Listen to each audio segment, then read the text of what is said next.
We all know that swimming is a demanding sport. It's a full body workout requiring strength from the arms, shoulders, back, core, legs, and so on. So to help condition us better for this, today I've got 6 great exercises that can be performed on dry land.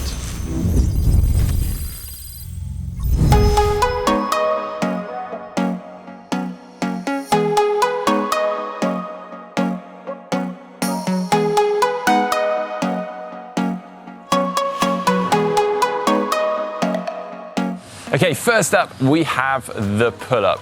I know, everyone's favourite, but this has always been a bit of a go-to for me in terms of swimming exercises because it really helps to strengthen the back muscles and the latissimus dorsi muscles, both of which play a huge role in our swimming. They provide stability and strength during the pull phase. Now, ideally for this, you want something fairly sturdy, hopefully a pull-up bar in a gym rather than some precarious ledge around your own home. But granted, this is not one of the easiest exercises, but it is still definitely achievable. So even if you just have to start out with 1 or maybe even 2 reps, that's absolutely fine. So a couple of quick progressions are the Australian pull-up, which is very similar to a normal pull-up, except you're lying at an angle of about 45 degrees with your feet on the ground. Just make sure that you set your shoulders back and then you pull yourself all the way up to the bar. Next is to progress to doing a pull-up with a resistance band to take some of your weight. Just take your resistance band, put them over the pull-up bar, and then place your feet or knees in the resistance band and do as many pull-ups as you can. Do this until you're strong enough to do normal pull-ups. For this, I would advise an overhand grip to focus on activating the larger muscles in the back. Hands a little wider than shoulder width, but feel free to play around with this. Try to control your pull-ups without using momentum, and if you do require a bit of momentum at the beginning, that is fine, but as you get stronger, you should aim to reduce that momentum. And try to build up to doing 3 sets of 5 to begin with. I like to do a descending set, starting with something like 10, then 9, and then finishing with 8.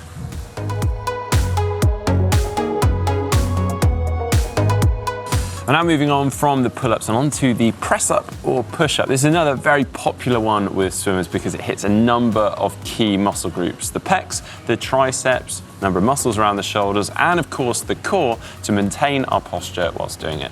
So to perform the push-up, lie on your front, legs outstretched, heels up, toes down on the ground, and then place your hands shoulder width apart beside your pecs. Elbows tucked in towards your body, and then push up, maintaining a straight and good posture from head to toe.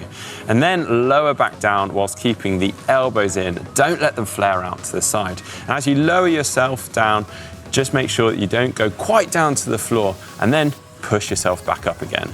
Now, this elbow in technique is used a lot by swimmers because it recruits the correct and specific muscles to swimming without putting your shoulders or straining your shoulders by being in an awkward angle. Now, if you're not quite ready for a full press up, then it's absolutely fine to drop down onto your knees. It's exactly the same action. We're keeping a straight line and good posture, but now it's between our head and our knees instead.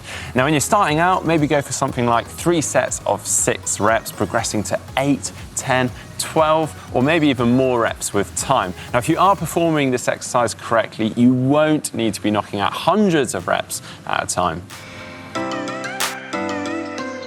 Now, an exercise I used to do a lot is the straight arm pull down. It looks very similar to, and also recruits very similar muscles to the lat pull down, except it feels a bit more like, and is a bit more specific to the swim stroke. It also recruits the core muscles too. So to perform this, stand upright in front of a cable machine with a straight bar attachment, or if you like, use an elastic or TheraBand instead. Grip with your palms facing down and push down as far as you can while keeping your arms straight with a natural subtle flex in the elbow. Hold your shoulders back and shoulder blades in place. Pull all the way down to your hips, then slowly and controlled come back up to the start. Aim to perform 3 sets of 8 and progress from this with time.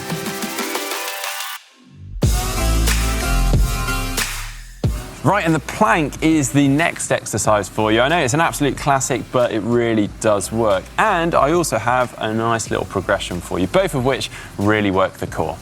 So start by supporting yourself on your forearms and toes. Again, maintaining a straight line and good posture from head to toe. Tighten your lower abdominal muscles and then try holding for 30 seconds, progressing to 1 minute or more with time. Now, if you like, you can also perform this on your knees. It's exactly the same action, but now we're supporting ourselves on our forearms and our knees, keeping a nice, good posture in a straight line between our head and our knees. Now, if you're happy with that, my progression is now to include some rotation, which is obviously specific to swimming as we try to rotate in our swim stroke and keep everything in sync from our shoulders through to our hips. So whilst in the plank position on your forearms and toes, rotate your body through 90 degrees, rotating your head, shoulders, and hips all in time with one another.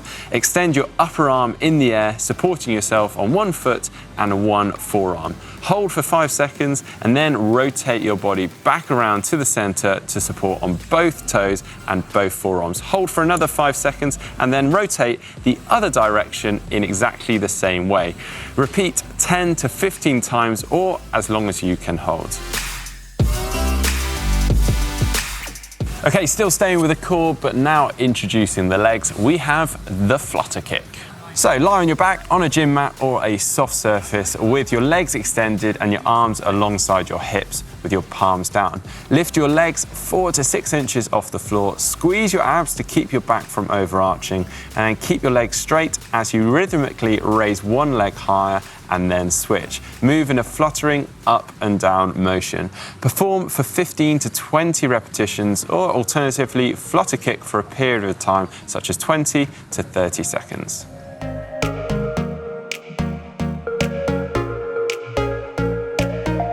But now for burpees. Now this is a full body workout, perfect for improving strength and aerobic capacities.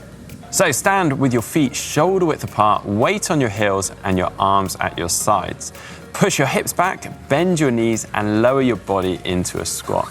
Place your hands on the floor directly in front and just inside of your feet. Shift your weight onto your hands and then jump your feet back to softly land on the balls of your feet. Your body should form a straight line from your head to your heels. Jump your feet back so that they land just outside of your hands and then reach your arms over your head and explosively jump into the air. Land and then immediately lower back into a squat for the next rep. Start with 3 sets of 10 reps, building up to 12, 15 or 20 reps with time. Well, there we go. There's my 6 great swim exercises that can be performed on dry land. Do let me know how you get on in the comments section below. And if you've enjoyed today's video, hit that thumbs up button. And if you'd like to see more from GTN, just click on the globe and subscribe. And if you'd like to see our 7 resistance band exercises, you can see that by clicking just down here. And if you'd like to see our how to swim freestyle, the technique, a step-by-step video on that, you can see that by clicking just down here.